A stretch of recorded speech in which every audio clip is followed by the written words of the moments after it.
The darkness beneath the old house. 1. The mysterious message. I never believed in ghost stories or unexplained mysteries. But everything changed that summer when I received a call from an unknown number.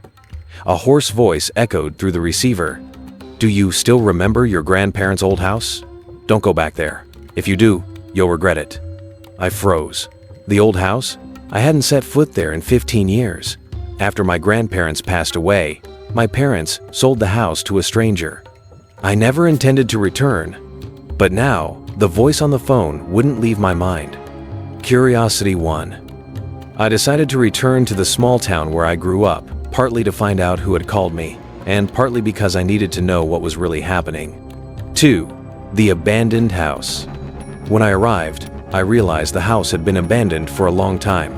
Weeds grew wildly around the rotting wooden fence. The windows were shattered, and the tattered curtains inside swayed slightly in the wind. I pushed the door open. The house was darker and colder than I remembered. Dust covered the wooden floors, and the smell of mildew filled the air. I stepped into the living room, where I used to sit and listen to my grandfather's old tales. But now, the room was empty, with only peeling walls and a creaky old chair left behind. Suddenly, a faint noise echoed from the basement. I held my breath. This house had been abandoned, no one lived here.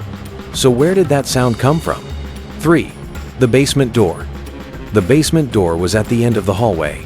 I slowly walked towards it, each step echoing eerily in the empty space. The old door was locked with a rusted padlock. I twisted the handle, but it wouldn't budge. Suddenly, a cold breeze swept through me. I heard a whisper right by my ear. Leave.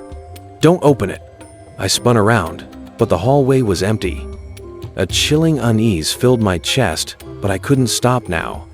I searched around and found an old key on a nearby shelf. My hands trembled as I inserted it into the lock. With a soft click, the door creaked open. 4. The shadow at the bottom of the basement. The basement was pitch black. A foul stench rose, making me gag. I fumbled for the light switch, but it didn't work. Using my phone's flashlight, I shone it down the old wooden stairs. As the light swept across the corner of the basement, my heart nearly stopped. A shadowy figure stood there, silently watching me. I couldn't see its face, only a tall, gaunt figure with glowing red eyes. I stepped back, but the shadow didn't move.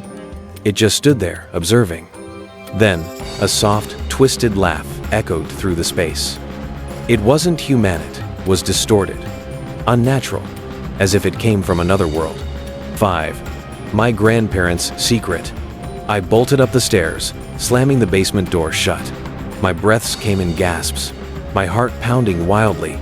I rushed to the front door, but when I tried to open it, I realized I couldn't. The air inside the house grew thick. I felt something standing right behind me. I remembered the stories my grandfather used to tell. He had said that the basement held something imprisoned, a being that did not belong to this world. I never believed him, but now I couldn't deny what I had seen. I turned around. The shadow was right in front of me. Everything went black. 6. The awakening in the darkness. When I woke up, I was lying on the cold wooden floor. My head throbbed, and a chilling sensation crept up my spine. The house was eerily silent, but I could feel something watching me from the shadows. I reached for my phone, but the screen was shattered. The only source of light was the dim glow from the broken windows. I tried to stand up, but a searing pain shot through my leg. Something had scratched me. Deep, jagged cuts ran along my calf, bleeding slowly. Then, I heard it again. The laughter. Twisted, unnatural, echoing from the basement. A voice followed, low and guttural. You shouldn't have come back. I spun around, but there was nothing there. My breathing grew erratic. I had to get out. Dragging myself to my feet, I stumbled toward the door, clawing at the handle. It wouldn't budge. I banged on it, screaming for help, but my voice was swallowed by the oppressive silence. Then, footsteps. Slow, deliberate, coming from the basement stairs. I turned just as a shadow emerged from the darkness below. It wasn't walking, it was gliding, moving unnaturally, its red eyes glowing brighter. My body locked in place, frozen in terror. You open the door, it whispered, its voice seeping into my mind. Now, You belong to me." My heart pounded as I pressed myself against the wall, unable to look away. The figure grew closer, its form shifting like smoke, its presence suffocating. I had made a grave mistake, and now there was no escape. 7. The final revelation. In my terror, I remembered something my grandfather had said in hushed tones. The entity only has power if you believe in it. Summoning every ounce of courage, I shut my eyes and whispered, "You are not real. You have no power over me." The whispering stopped. The air around me grew still. When I opened my eyes, the figure had begun to fade, its red eyes dimming, its form becoming transparent. "No," it hissed, its voice weakening. "You can't."